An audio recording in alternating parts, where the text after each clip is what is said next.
Κάθε φορά που επιστρέφω από το εξωτερικό, απογοητεύομαι με την αισθητική της πόλης που μένω.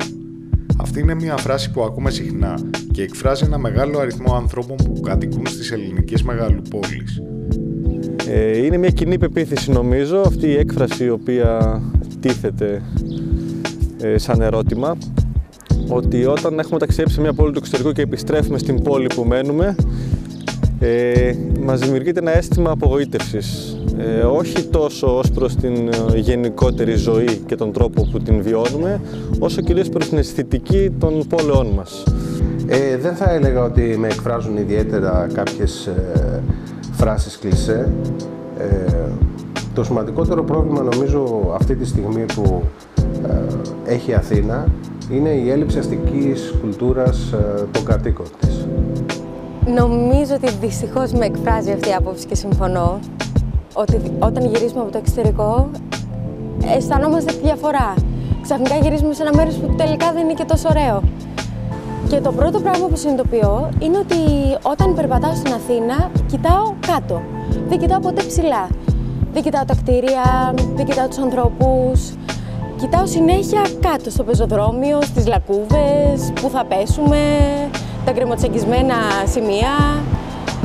Και νομίζω ότι είναι γιατί στην πραγματικότητα αυτή η πόλη δεν σου δημιουργεί καμία αίσθηση να την δεις. Δηλαδή να περπατήσεις και να χαζέψεις τα κτίρια.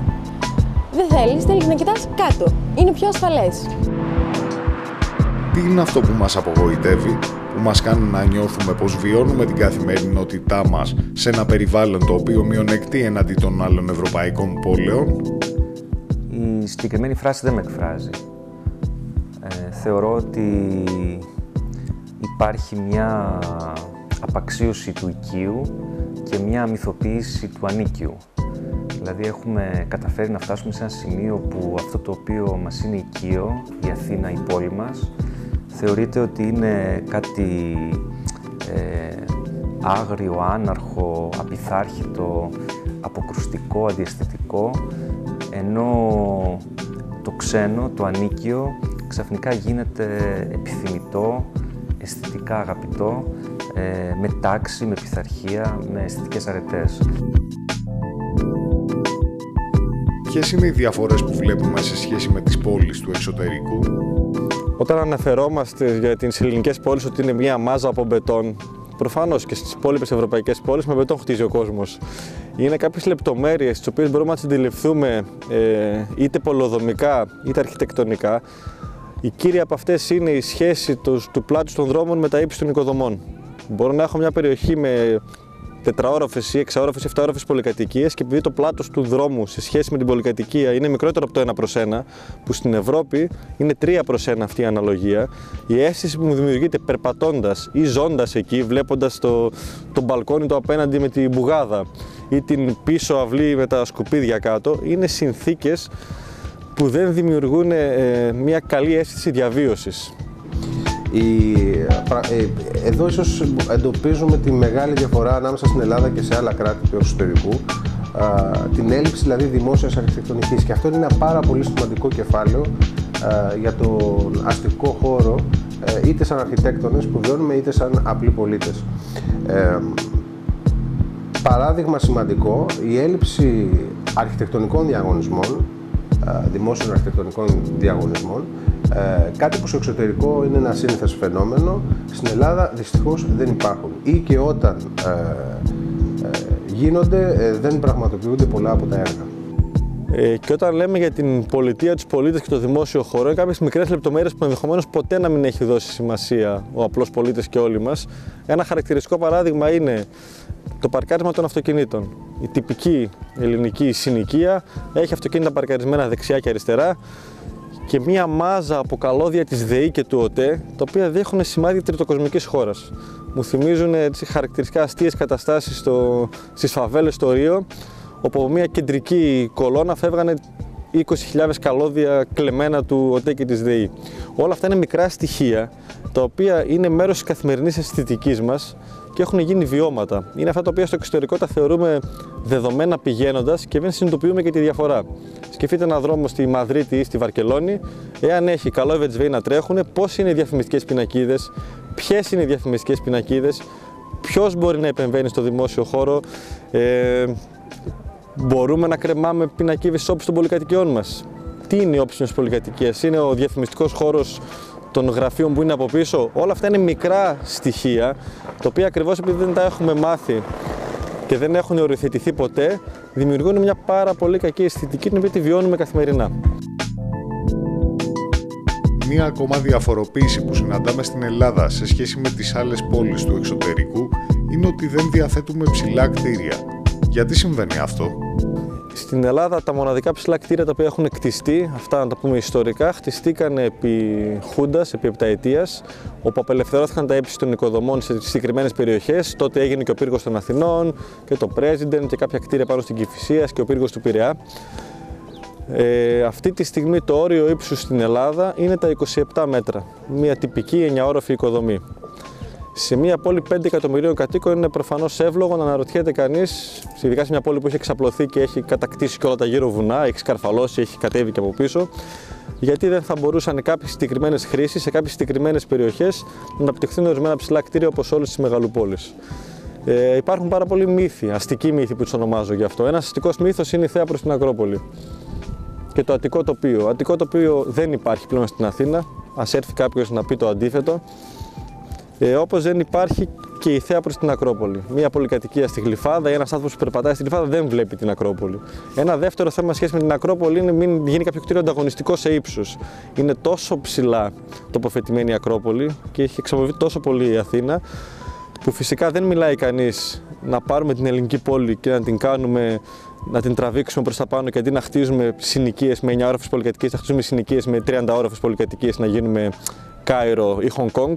Μιλάμε να γίνει σωστός πολεοδομικός σχεδιασμός, να οριοθετηθούν οι περιοχές όπου κρίνουμε ότι μπορούν να σηκώσουν μια τέτοια δόμηση, που φυσικά μια ψηλή δόμηση θα μας απελευθερώσει χώρο στο επίπεδο του εδάφους για να μπορέσουμε να δημιουργήσουμε και δημόσιους χώρους και ημιδημόσιους χώρους και να δώσουμε πνοή στην πόλη.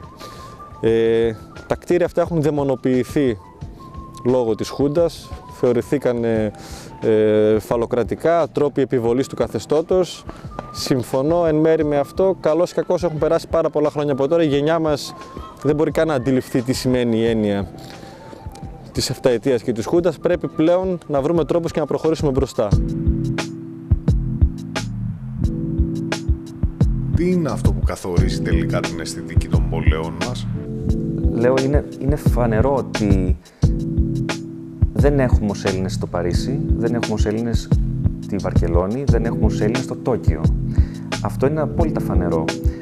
Το θέμα είναι ότι δεν θα μπορούσαμε κιόλας να τα έχουμε.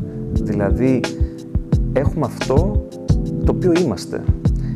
Δεν θα μπορούσαμε να έχουμε κάτι το οποίο δεν είμαστε. Δεν μπορούμε δηλαδή ξαφνικά να κάνουμε μια σύγκριση ανάμεσα σε ένα τέτοιο αστικό περιβάλλον το οποίο δεν αντιστοιχεί σε 85 πράγματα τα οποία είμαστε εμείς. Δηλαδή πρέπει να αποδεχτούμε ότι το αστικό περιβάλλον το οποίο έχουμε δημιουργήσει αντικατοπτρίζει την κουλτούρα που έχουμε ως λαός. Είναι θέμα, βεβαίως, είναι θέμα κουλτούρας, είναι θέμα πολιτισμού, είναι θέμα νοοτροπίας, είναι θέμα ταχύτητας, είναι θέμα χρημάτων, είναι θέματα ψυχολογικά. Είναι πάρα πολλά πράγματα τα οποία καθόρισαν αυτό το οποίο έχουμε. Έχει έρθει ο καιρός να καταλάβουμε τι είμαστε. Και έχει έρθει ο καιρός να συνειδητοποιήσουμε γιατί αυτό που είμαστε οδήγησε σε αυτή την πόλη. Αυτό είναι μια δουλειά, αυτό θέλει χρόνο. Δεν είναι κάτι το οποίο μπορούμε απλώς να συγκρίνουμε το ένα ρούχο με το άλλο. Ρούχο εννοώ την πόλη.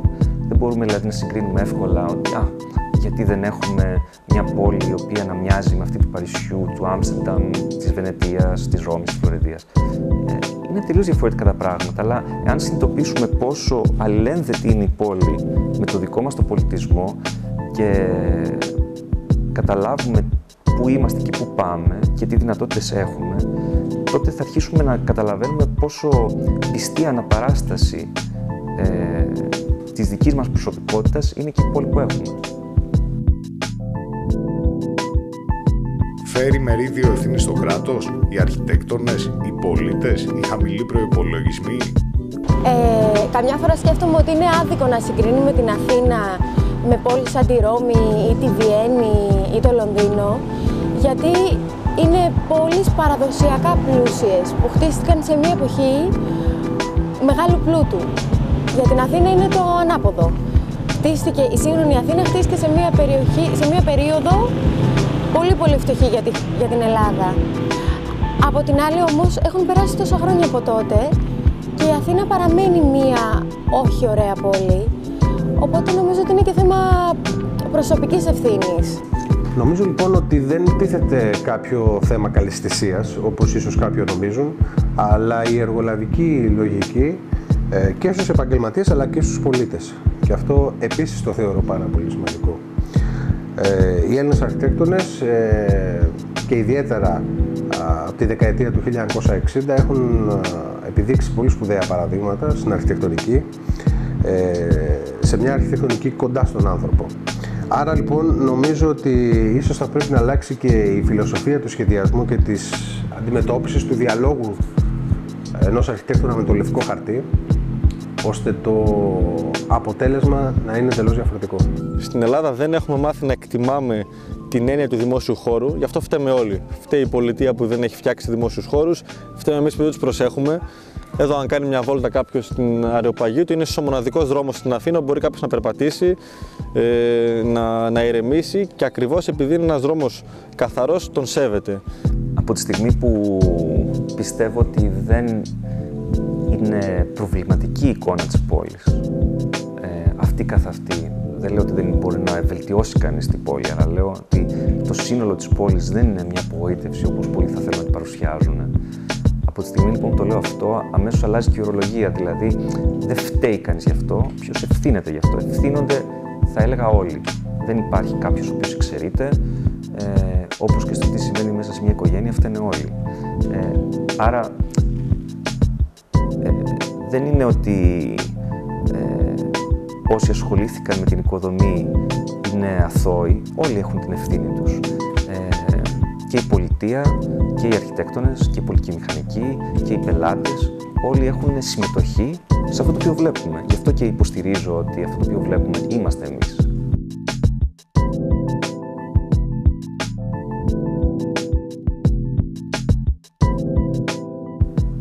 Αυτό το οποίο δεν έχουμε συγκροτήσει, αυτό που δεν έχουμε αποκτήσει, είναι έναν τρόπο να εκτιμούμε αυτό το οποίο έχουμε. Και το ότι δεν έχουμε μάθει να εκτιμούμε αυτό το οποίο μας περιβάλλει, την πόλη μας λέω, οφείλεται στο ότι για πάρα πολλά χρόνια κοιτούσαμε αλλού. Δηλαδή κοιτούσαμε σε μια άλλη οικογένεια, σε κάποιους προπαππούδες μας. Δεν κοιτούσαμε στο τι έχουμε εδώ σήμερα. Κοιτούσαμε σε κάποιους ένδοξους παππούδες μας, οι οποίοι δεν ήταν άλλοι από το αρχαιοελληνικό μας παρελθόν, οι ναοί, η αρχαιοελληνική παράδοση, τα νεοκλασικά κτλ. Αυτό έχει ένα τίμημα. Δηλαδή πληρώνουμε σήμερα πολύ ακριβά όλη αυτή την αγάπη για μια άλλη παρελθούσα οικογένεια, για ένα γενεολογικό δέντρο το οποίο πήγε πριν από εμάς και με το οποίο φτάσαμε εκεί που είμαστε. Το θέμα είναι η οικογένεια στην οποία βρισκόμαστε σήμερα, τι αξία έχει. Ποιος κάθισε λοιπόν να μας εξηγήσει ποια είναι η αξία αυτής της οικογένειας? Ποιος κάθισε να μιλήσει σήμερα για την πολυκατοικία? Ποιος κάθισε σήμερα να μιλήσει για τους δημόσιους χώρους της πόλης, για την Ομόνοια, για το Σύνταγμα, για τον τρόπο που η λογοτεχνία, η ζωγραφική, ο κινηματογράφος σήμερα μπορούν να μιλήσουν για τη σημερινή πόλη?